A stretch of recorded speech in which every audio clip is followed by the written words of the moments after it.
Come in. You wanted me? What do you know about Sir Edward Cockerell? Only what everybody else knows. He's something big at Cambridge. He's a pacifist. He's trusty, loyal, helpful.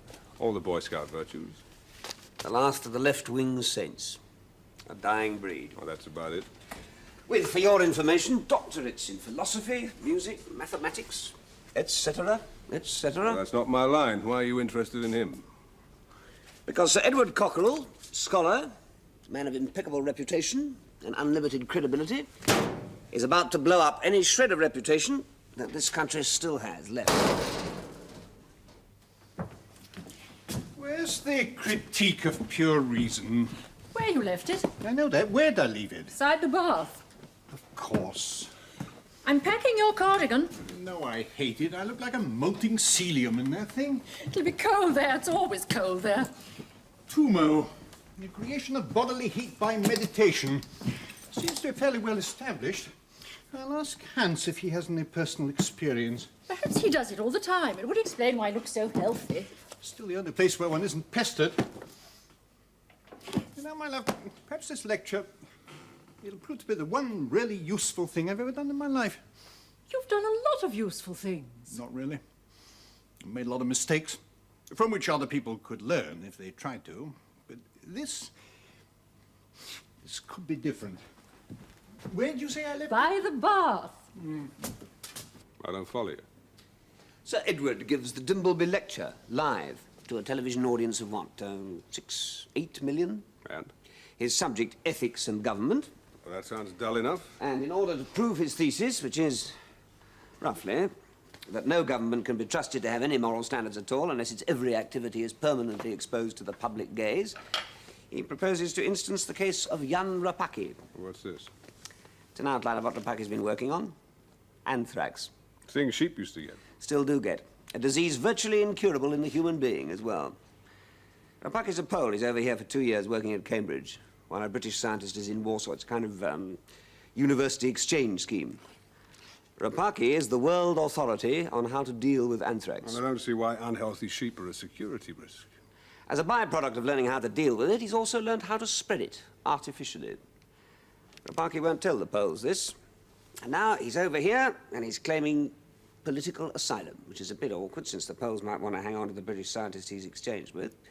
However, we'd dearly love to have Rapaki. Well, that's easy enough. His plane gets delayed until we get our man back.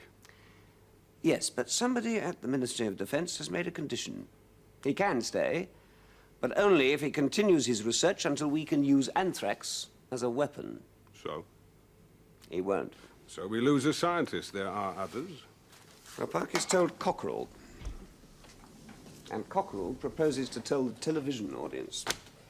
You may remember that it is something that Britain never does. Develop disease weapons. And the details of anthrax as a weapon are particularly horrible, even by our sophisticated standards. So how does anybody know about this? Cockerell's written to the minister, whom he knows.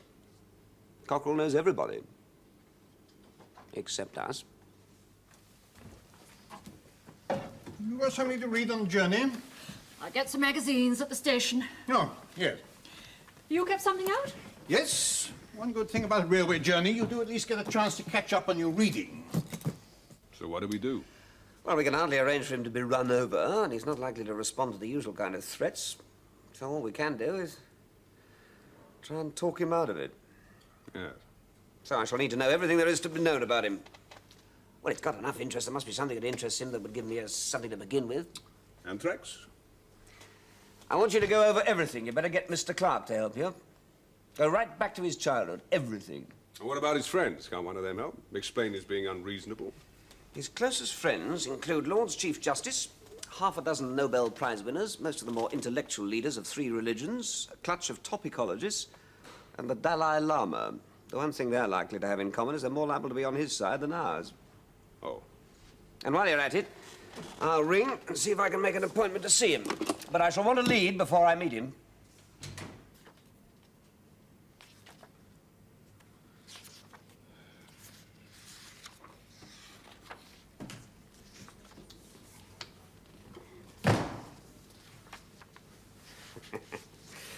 Well, know anything about medieval secular music?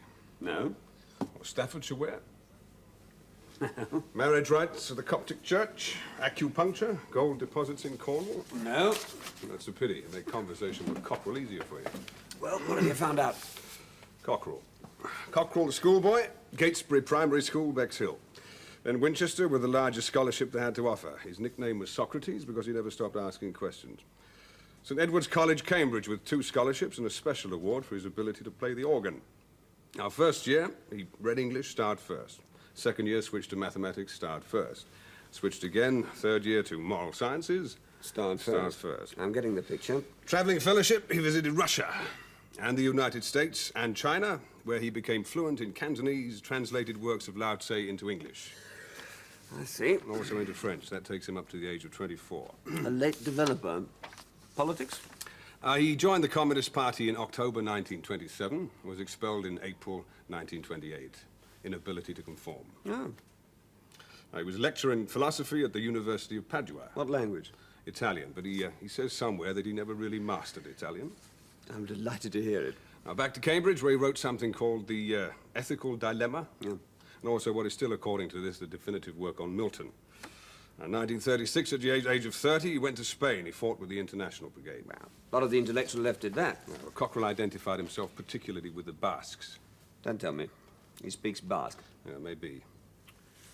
And he left Spain before the Republicans collapsed. Why? I don't know, as yet. Anyway, back to Cambridge, then the war. He became a pacifist, but he formed something called the Compassionate Ambulance Unit. They served mostly in Burma. Yes, I heard of them. Now, they were in the front line. They had a higher casualty rate than the commandos. Cockerell was wounded twice. Now, after the war, back to academic life, he became Master of St. Edward's in 1958. He was involved with the Committee of 100, and at the moment he's connected with Amnesty International. Family?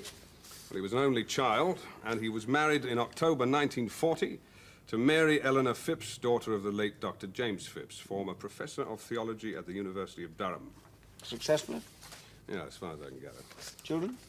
Yeah, 3. There's 2 boys. One's now in the Foreign Office, the other's still at Oxford. And a girl, age 19, who works for shelter. She's just about to be married. Well, he's well documented, Cockerell. He would be. Oh, and I found contacts with people who knew him at Winchester and in Burma. Spain?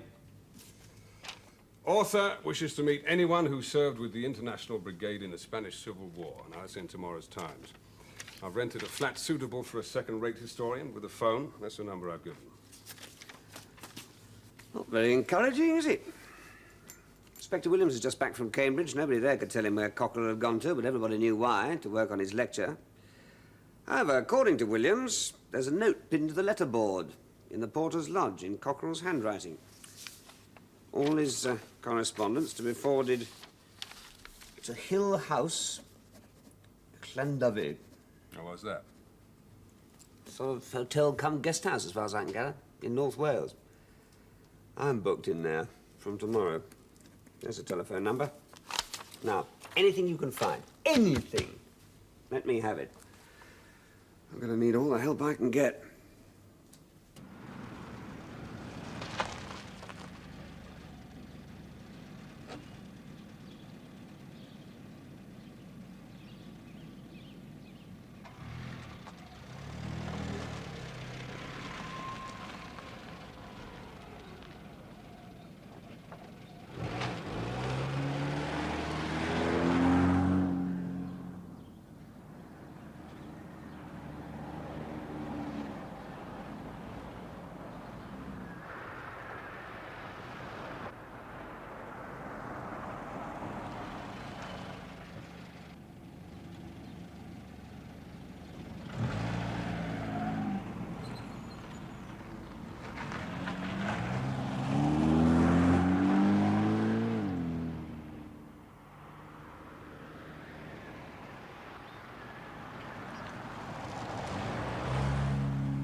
Come in, Mr. Cooper. You did say Cooper? Harry Cooper, yes. Well, take a seat. Would you like some coffee? Thanks. I read your advertisement. I can tell you all about the International Brigade. Well, that's fine. First, I have a few questions for you. What's your attitude to the party? Well, what period are you talking about? Either you're with us or against us. Who's us? Those of us who didn't rat. Look, I'm just writing a book, a history. There's no such thing as an objective history. Well, I wouldn't be writing about the Civil War if it didn't interest me. We're not asking for a whitewash job. We don't need justification. But we are not going to cooperate in the perpetuation of a lie. Well, you still haven't told me who we are. Oh, I assumed you'd know. The World Association of Marxist Workers. Of course. I'll get some coffee. Welcome to Hill House. I'm Hans Berndorf. Alan Ryan, how do you do? I'm very well, but you're not fit. It's good you come here. Everything you can find about the World Association of Marxist Workers. Now, bring it in with a coffee. I'll need a fuller report later. I'll show you to your room, and then I'll show you around. Unless perhaps you wish to meditate first. Ah, I must introduce you. Mr. Ryan, Lady Cockerell. But in Hill House we only use first names. Alan, Mary. How do you do? How do you do? Your husband? He's working. Your husband is Sir Edward Cockerell, isn't he? Yes. Yes, yeah, I've never met him. He's a man I've always admired very much. He's a very remarkable man. You'll find Edward very good company. Now, please to follow me. And after the meeting, they called for volunteers. 7 of us, we put up our hands. 4 weeks later, we were in Madrid. Oh, that'll be the coffee. Thank you. Biscuits. Bourgeois can you get? Well, I can't lick 'em, so I join 'em. You like some sugar? Who did you know in Spain? Well, of the 7 of us, I'm the only one left. 3 were killed in action, and Frank Walker died last year, destitute. The other 2 you can guess. Tell me. The Stalinist bastards murdered them, of course. What's that? It's a bill. What else? The Spanish Republic was never defeated. It was betrayed. Well, there's some pretty distinguished men in the International Brigade. Men like Nathan, Aitken, Cockerell. He did all right. Interesting man. I never saw very much of him. He was skulking up in the north with the Basques. You don't sound as if you like him. All I know is that when the Republic wanted him, he wasn't there. Well, that's what interests me. Why wasn't he? You could find out about him. Ah. I know a person who could tell you. What's it worth? Worth? You'll be paid for your book. What's it worth? Well, he's only one. For a tenner, I can tell you who to see. All right. See Hester Yates. Hester Yates. The golden girl of the revolution, the voice of liberty. She'd know. When she wasn't shouting her big mouth over Madrid radio, she was in his sleeping bag. And where would I find her? You said a tenner.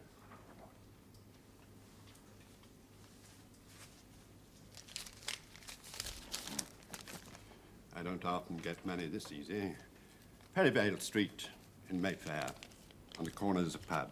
Well, what's it called? Black Horse. In the saloon bar, from the moment it opens till the moment it closes, with a short break in the afternoon, you'll find Hester Yates. She knows about Cockerell. Drunken stone, this bitch. Ah, our new visitor. I'm Edward. Alan. Clever of you to discover Hill House. Normally, it's more or less by invitation only. Except in midsummer, when the nudists move in. You a nudist? Not practicing. Nor me. Don't tell Hans, our excellent host, but I've seen enough of the human body to think the most attractive male fashion was plate armor.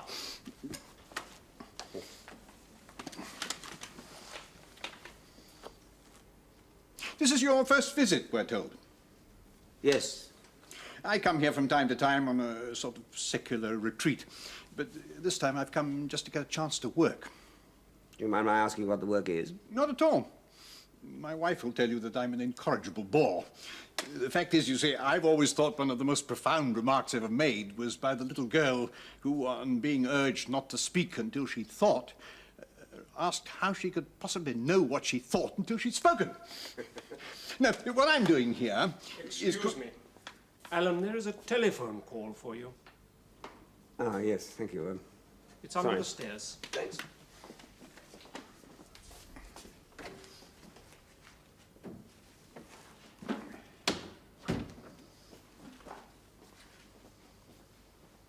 Sullivan, I've had a reply to my advertisement. Oh, yeah. No, but I have a name who will know. The person we were interested in used to have a mistress. How long ago? Well, that's not unique. Yes, I realize that. But you know what I need? What? I really don't see that an affair 35 years ago is a reason to start trying blackmail.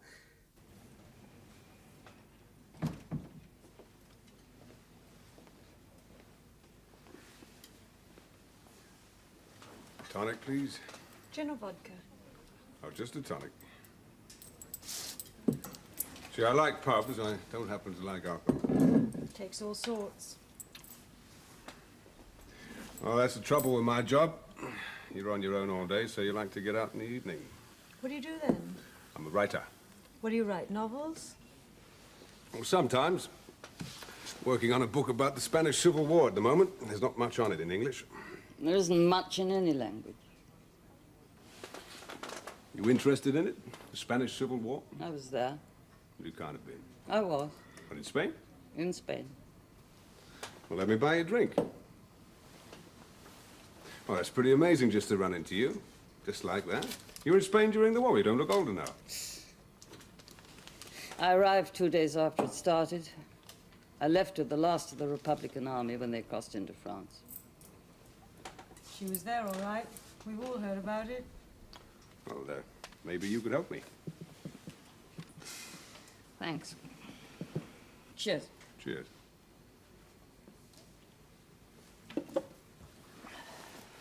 Which do you want to hear? What do you mean? Well, I can tell it various ways. You can have the official Republican stories. People against the fascists. Or you can have the human story. God knows I told that often enough. Told it to a man from Life. Do you remember Life magazine? Yeah. They didn't use it. I didn't get paid.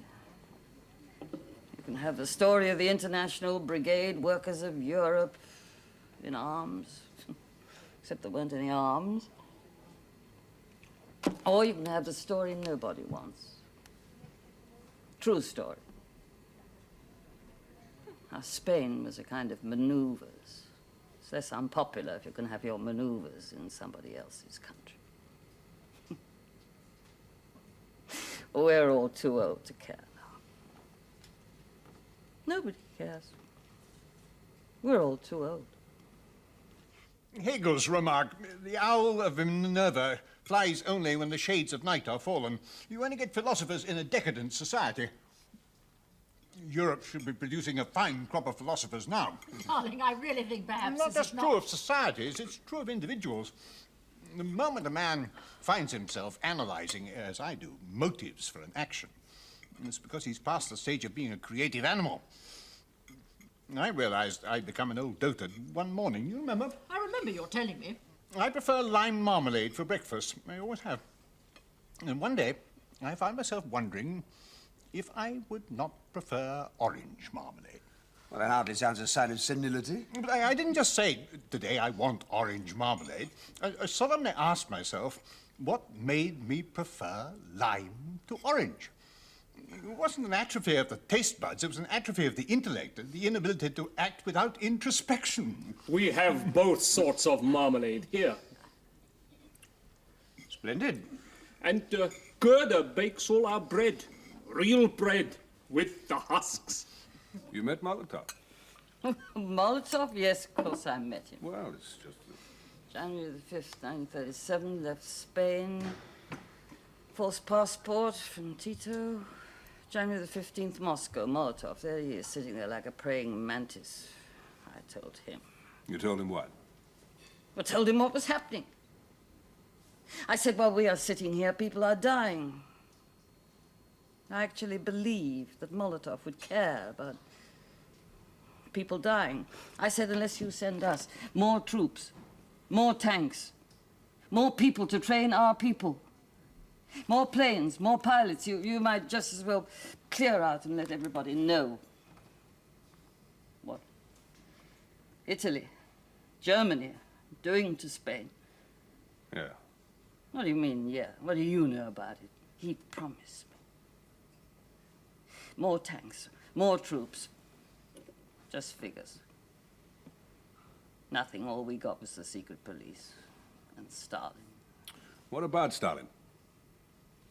Oh, he didn't know. He couldn't have known. The great human bond of ignorance. The one thing all the world's leaders have in common, ignorance. Justified by the belief that being uninformed is the same thing as being unprejudiced. Little knowledge is a dangerous thing. Might not a lot of knowledge be actually lethal? Well, Alexander Pope was talking in an age when a great deal less was known, and the number of people trained at all to understand it was minuscule. No, what I'm working on at the moment... The BBC did say you weren't to discuss it. With respect, my love, they said nothing of the sort. All they know is the subject. I've got to give a talk through the television. Oh? The point is, if ordinary people are presented with a moral problem in terms they can understand, they will realize that the people they've entrusted with power cannot be trusted to give you the correct change for a pound note. What actually is your talk to be about? Well, I happen to have been told a story of which I have written confirmation, which indicates such a shattering lack of morality by people in the position of authority in this country that I most seriously hope when I disclose it on television, it will lead to a complete reappraisal by ordinary people of the whole functions of government. Might it perhaps not only lead to the British government being discredited while other governments are basking in unjustified sunlight because you haven't implicated them? I have no doubt that our government is a shade less corrupt morally than many. I intend to make that very point. But this information relates to our government. Now, does anybody want any more yogurt? No, thanks. So, now I give you something very special.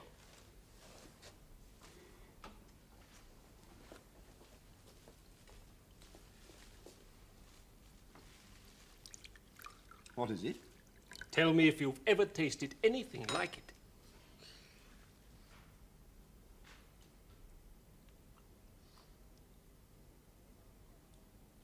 Water from our own spring.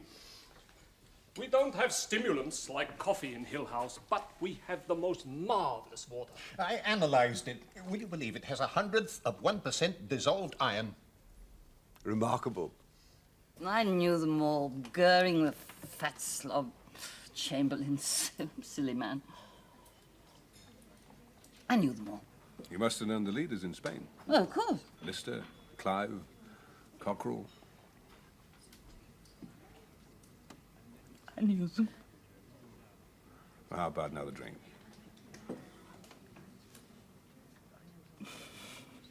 Why not? Let's all have another drink. What the hell else have we got to live for anyway? Eat, drink, and be merry. Though we're not hungry and we've damn all to be merry about. We can always drink.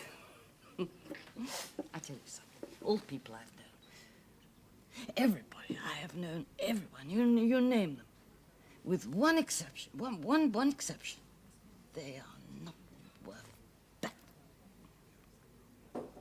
Except one. Edward. Edward? God, what I did to Edward.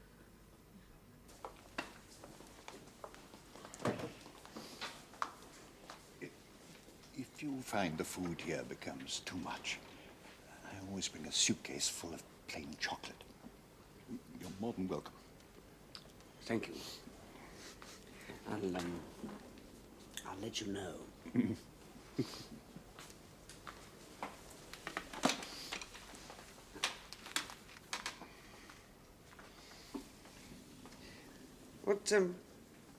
What you were talking about at supper, that Pole who's been working on anthrax. Jan Rapaki. Yes, you mentioned he might have to be sent back to Poland if he doesn't agree to continue with his research over here. That's right. If he is sent back, you can be quite sure that he'll be forced to continue with his work over there. The only difference will be that a particularly revolting weapon will be in the hands of the Polish government instead of the British. Well, at least English people will have some clear idea of what sort of wretches they've elected. I would have thought that you, of all people, would have had more regard for his right to be free. Free? You tell me that a man who's only allowed to remain here on condition he betrays everything he respects is free? What an extraordinary use of words. Yes, but from his point of view... I respect Jan. He has an irritating stutter and no sense of humor, but I respect him. And he asked my advice. And because of your reputation, he took it. On a matter that affects his whole life, much more than it affects you. But it affects the whole of humanity, which is why I propose to give it the largest airing I can. Knowing that people will accept your views as uncritically as Rapaki did. Well, they certainly can't have any opinions at all if they don't know about it. Yes, but if you bring this into the open, democracy will suffer. This country will be held up as wicked and immoral by people who use the fact that we have the freedom to expose our shortcomings to attack the whole idea of a free society. Yes, I take your point, but one cannot be responsible for the use other people make of truth. In other words, what you're doing is handing over to the people who represent everything that you hate the weapon of your reputation. I assure you, causes in the past which have claimed I support them usually chose to issue denials very shortly afterwards. Yeah, it's time to go to bed. Nothing of the sort. You remember what Dr. Pearson said? Your man's He a said, fool. All the same. My husband isn't always as logical as he believes he is. When given expert advice on a subject not his own, he doesn't always take it. Who was it who said women have to be kept in a state of inferiority in order to ensure equality between the sexes? Night, Alan. Good night. Pearson's still a fool.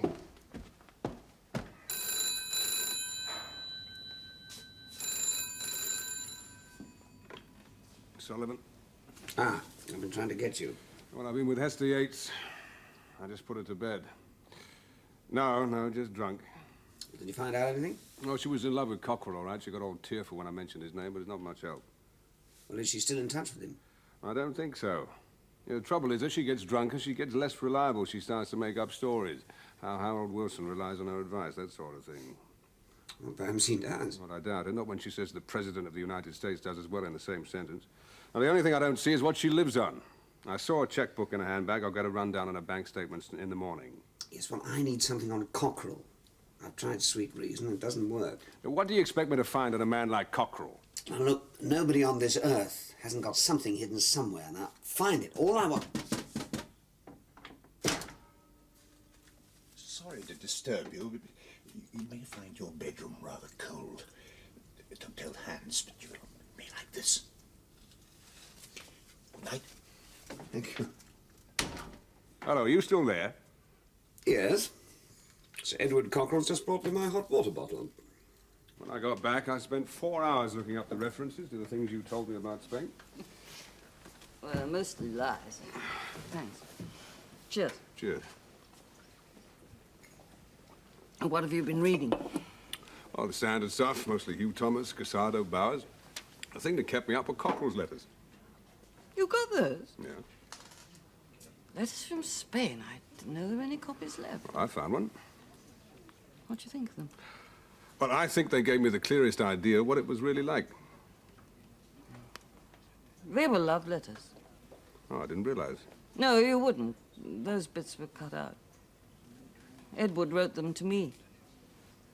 Lady Cockerell, I want you to explain something to your husband. Yes. He mustn't mention Rapaki or Rapaki's work in his Dimbleby Lecture. But surely that is his decision. And Jan Rapaki's. You don't know Mr. Rapaki. Rapaki? Janigna, born Lodz, 14th of February, 1950. Unmarried, both parents alive, now living in Potsdam. One brother, Stefan, born 1951. One sister, Zoe, born 1956, married to Jerzy Vicker, working for the State Tourist Board, both of them now living in Warsaw. Both his brother and his sister will obviously have discussed Rapaki's plans to defect to the West. His brother-in-law and the head of his department at the University of Warsaw were two of the referees named by Rapaki when applying for a visa. How do you know? If your husband so much as mentions his name, Rapaki will not be granted political asylum. Who are you? Nor will he go back inconspicuously to Poland. He will go back as a cause célèbre. If he attempts to stay, he will, if necessary, be deported. The Polish authorities are obviously going to learn about the work he's been doing and will force him to carry it on over there. His referees will be questioned, and I've no doubt jailed. And I should be very surprised if his family is not also arrested. Are you saying, Mr. Ryan, that you are in a position to bring all this suffering about? I'll put it this way. I might be able to stop it. As you said, the decision is your husband's. Ah, you two are here already. Edward, lunch. Come in. All our friends together for lunch.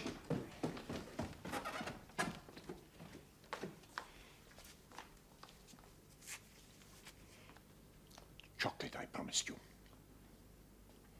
Well, I didn't see Tito again after 1936 until he invited me to Yugoslavia in 1952. He hadn't changed much. Cockerell mentioned Tito in his letters. Yes, I know. Look, I can't bring everything back here. Why don't you come into my flat? We can go through everything I've found out so far. You want to seduce me. Is that an offer? Chana wanted to seduce me. It was a long time ago. I was beautiful then. Well, what I'd really like to do is identify some folk. He said he would tell me the secret clauses of the anti-Comintern pact. Not even show me his etchings. There was a picture of his wife by the bed. Anyway, we knew all the secret clauses in any case. We'll have one for the road, then go back to my flat. No. Not now. This evening. All right. I sleep in the afternoon. I'm not an alcoholic, you know. I never thought you were. No, I could stop any time I like. It's just that I don't like. One more for the road, one for the endless road. Then a beauty sleep. I think there is a difference in kind between circulating the port and circulating water, however rich in dissolved iron. I think that Mary agrees with me that you ought not to mention Rapaki in your lecture. Why ever not? It's such a clear issue. Mr. Ryan says that Jan and his family could be hurt. Nonsense. The Polish authorities would not unnaturally blame his family and those people who said that it was safe for him to leave Poland. But why should they bother? He's already been here for 2 years. As far as they know, he's harmless. But suppose he isn't allowed to stay.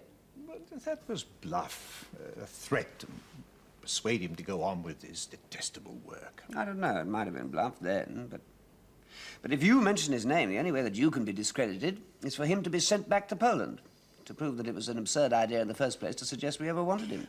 If Mr. Ryan is Of right... course Rapaki is in danger, and it's the British who are threatening him. But I shall use every scrap of influence I have to protect Rapaki. You would lose. That remains to be seen. Have you any idea what happens to a man who tries to defect and fails? No. I have. I think we can safely eat our chocolate.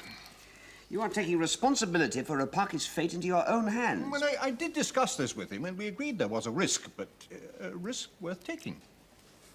You've always been so certain that you knew what was best for other people? No.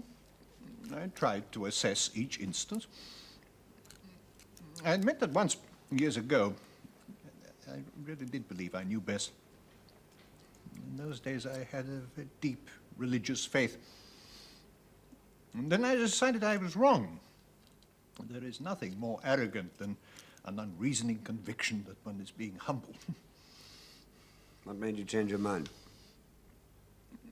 It was in Spain. I was with the Basques just after the Civil War started. I don't think I've ever encountered a society so obviously virtuous as the Basques. I think Mr. Ryan is too interested in virtue, dear. Using the word virtue in the way that Rousseau used it. And part of that virtue was a very deep Catholic faith. So I became a Catholic too. Like all good converts, I became a fanatic. The bishops and the archbishops in Spain, they supported Franco. But the priests I knew, the ones who converted me, they came from peasant stock. They supported the Republic. So, when the fascists bombed Guernica, a city as holy to the Basques as Jerusalem is to the Jews, I waited for the total condemnation I was expecting from the Pope. Instead, the Vicar of Christ recognized Franco. As I saw it then, he gave his blessing to the murderers of Guernica. You ask why I changed my mind. I realized that for me, faith is impossible. No man should ever feel obliged to believe the words of any other man, however sure that other man may be that he is right. Rapaki believes you in the same way that you used to believe the church. Oh, I do hope not. No, I only tried to explain the position to him. Mr. Ryan seems to have little doubt about what will happen to Rapaki. Perhaps he'd tell us why he thinks the way he does. I know how governments work. You would leave our government with no choice. These letters from Cockerell, they're privately printed. Yes.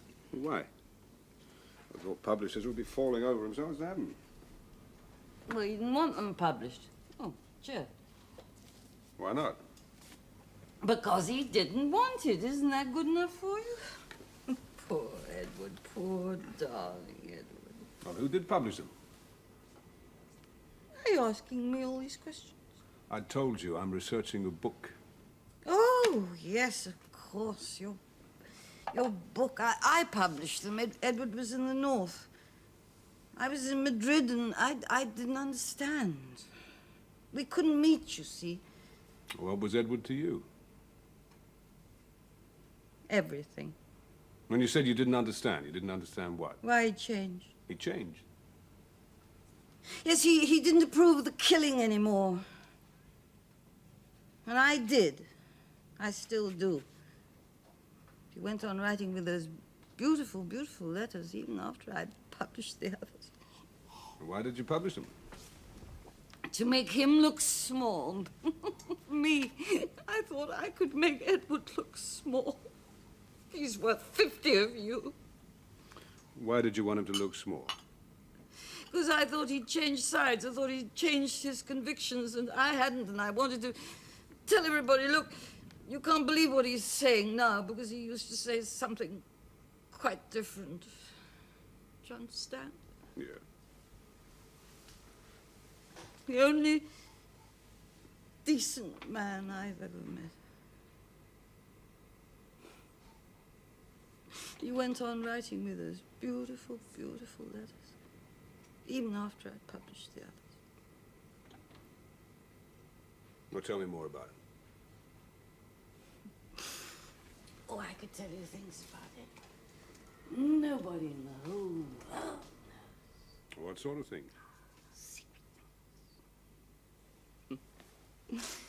Hell hath no fury like a woman scorned, male chauvinistic pig who wrote it. But a woman idealist, too damn proud to admit she might be wrong. Secret things? You know, you shouldn't be writing this book. I should. We could work on it together. Do you know something? Even after everything I did to Edward, even after I published those beautiful letters, do you know something? What? I've never seen him. Never. Since Spain, I never even tried to see him. And he still sends me money every month from his solicitor. Well, why does he send you money? That's a secret. Oh, you can tell me. You can trust me. He's the only decent human being I've ever met. He's not like you. Sitting there asking questions all the time. What do you know about decent people? Nothing. Me, I don't deserve anything. I know that. Do you know something? In a week, you'll have forgotten all about me. I'll tell you something. I will have forgotten all about you. Edward? He doesn't forget. And what doesn't he forget?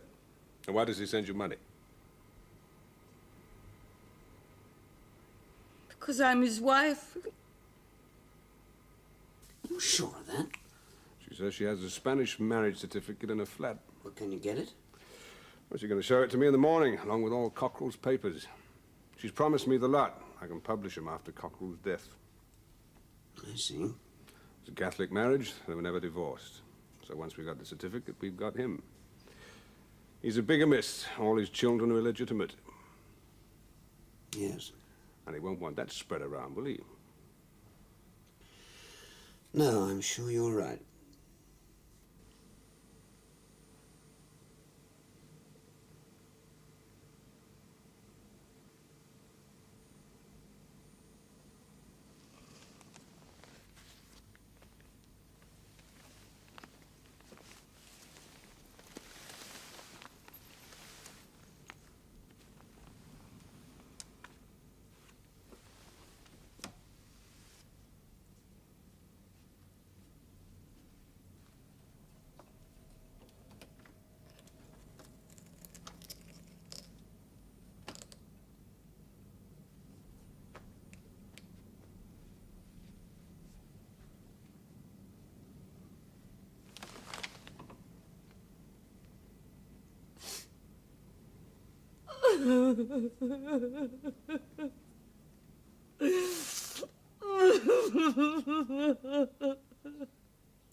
I have no alternative. I think you have. You can tell the minister to give Rapaki political asylum. Otherwise, you'll broadcast what you know. The fact remains... The fact remains that you are attacking society, and I'm telling you, society will fight back. Tell us, Mr. Ryan, just how will society fight back?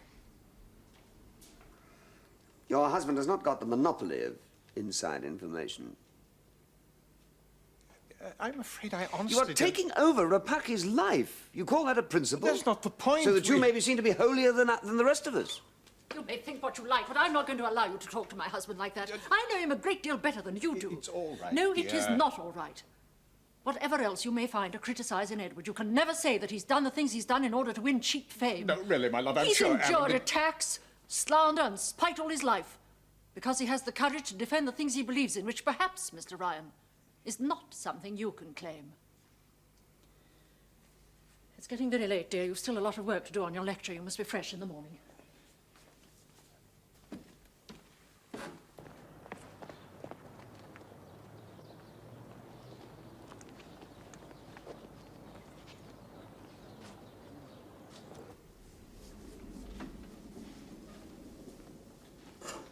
Lady Cockerell, can I have a word? You owe my husband an apology. He was very upset. He slept badly. I got up without waking him. It would distress me very much if I had to hurt him. You underestimate him. Or perhaps you overestimate yourself. No, I mean hurt him by something I might have to do in the future. It is very important that he doesn't mention this Rapaki business. Important to whom? The people I work for. That's why you're here, isn't it? To try to stop Edward. You would be wise to help me. Mr. Ryan, I have not the slightest intention of helping you. Your husband represents something a great deal more important than what happens to one Polish scientist. It would be a tragedy if everything that he stood for were to be discredited simply because... Because of what, Mr. Ryan? Because of what I would be forced to do. If you intend to try to have him dismissed from his college, I can only tell you that many other people have tried that in the past. They've all failed. No, but I do have some information which, if it were made public, would make a lot of people respect him a great deal less. I don't know what sort of slanderous gossip you have in More mind. to the point, it would not only hurt his reputation, it would also hurt him personally, because it would hurt his family. Please, Alan, there is a telephone call for you. I'll ring back. He says it's very urgent. All right.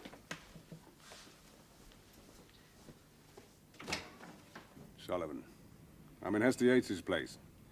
She's dead. She's killed herself. What? Swallowed half a medicine cabinet, judging from the empty bottles. The caretaker found her. She must have done it last night. I see. Now, the main thing is she's burned all her papers. There's ash all over the place. The window's open. Not just the letters, the marriage certificate. I looked for it. There's nothing. And she left a note. She says, I can't do it. Then it says, betray the trust, keep nothing sacred. The many-headed beast should know. I don't know what that's all about. It's from Tennyson. Well, anyway, we've got nothing on Cockerell anymore. Ah, there you are, dear. You're feeling better. Much better, thank you. And now I'm ready for lunch. I think Mr. Ryan has something he feels it's necessary to tell you. Well, first I have something I want to say to him. I want to thank him. Thank me? Last night, I was upset by what you said, but you were right. I was guilty of pride, sheer pride.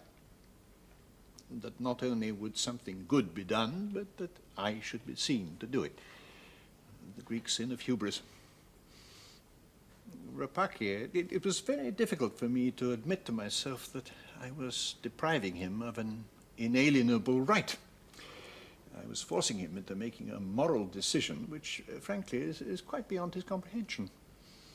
I have the right, the duty perhaps, to expose evil, but Rapaki has a greater right to be what he is and not become the object of someone else's crusade. The right to obscurity. I hope you'll accept my apologies. I don't think you have anything to apologize for. I can make my case on the television without instancing Rapaki, and then nobody's been hurt.